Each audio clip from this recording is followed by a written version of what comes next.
Internet crew, it is Multiplier here now. Have you ever wondered why you don't get infinitely steep low-pass filters or high-pass filters? Now, I mean, the actual reason's very complicated, all of this maths gobbledygook, all of this craziness, and so what I thought I'd do instead is show you what happens if you use one of these infinitely steep filters, sometimes called a brick wall filter. Now, you may have spotted this before in various isotope plugins such as Alloy 2. See how it's almost infinitely steep, not quite infinitely, but still much steeper than your normal curves, or possibly in Ozone. Let's use Ozone 8 because I can make it fit on one screen. So I've got a kick. I made a perfect kick body from one of my sample packs and make the spectrum analyzer higher quality, so higher block count, lower refresh rate,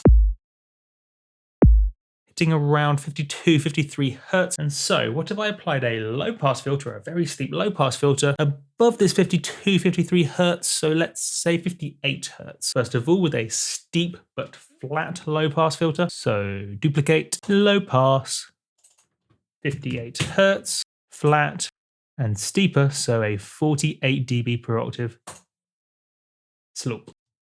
Flat, 48 dB. Create another version, but this time change it to a brick wall algorithm, an infinitely steep slope. Look at that.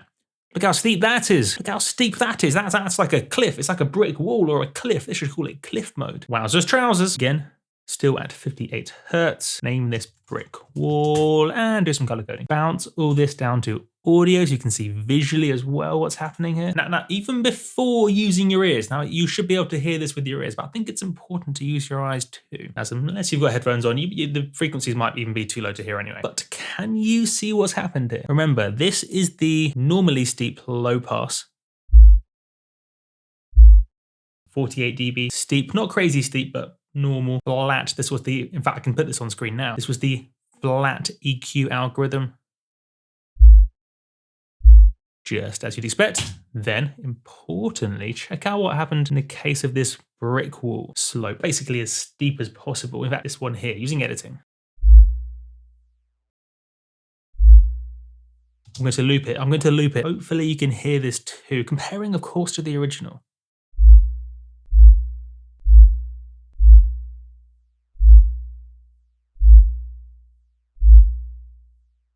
Can you hear it?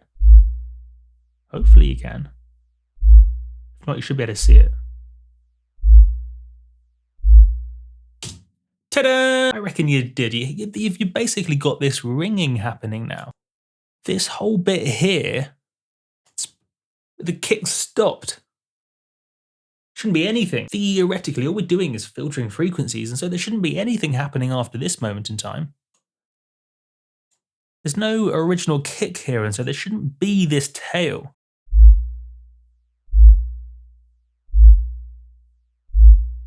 Now, I'm not an expert on DSP and audio science algorithms, but I'm pretty sure this is a consequence of filter ripple. So any audio scientists out there, do send me an email if I'm misusing this concept of filter ripple. Basically, it's bad. Basically, it's a problem. That's not what we wanted. All we wanted to do is filter frequencies above 58 hertz, but we've got this unintended tail in the time domain. Bad. Bad filter, don't do that. What you doing, maniac? And so, as you can see, well, yes, you do kind of get infinitely steep filters, a brick wall filter, such as in right here, isotope Alloy 2 and isotope Ozone. In practice, you need to know that whenever using an infinitely steep filter, you do get these problems. I mean, yes, not every situation will give you one of these problems, but it is very definitely a problem. And most of the time, you simply don't need an infinitely steep filter. Yes, you want a steep filter, but do you need infinitely steep?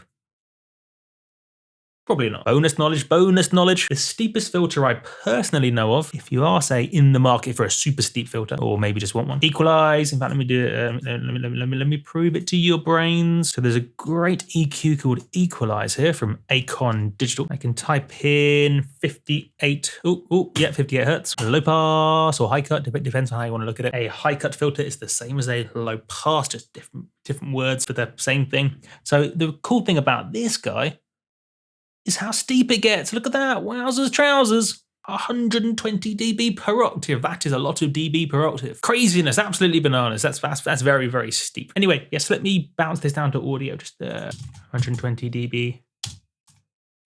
Mad steep, yo. I can't even see the yo. Now it just says mad steep. That's okay. But as you can see, none of this smearing, no chaos and smeariness, ripple fest action there onwards. So it's, as you can see, flat. There you go. Hopefully that's been interesting and useful. So you know not to use a brick wall filtering algorithm unless you really need to and you're being careful. I suppose the takeaway here is that it does cause problems, and so you need to be aware of this. You need to watch out for it, and also probably that you probably don't even need it in the first place, because I mean 120 dB per octave is very, very steep. That's I mean, even the fab filter goes low, high cut. Yeah, this one goes to 96. That's very steep too, which in the context of all normal music production situations is absolutely fine. My name has been Multiplier, and boink, I will catch you guys on the flippity flip.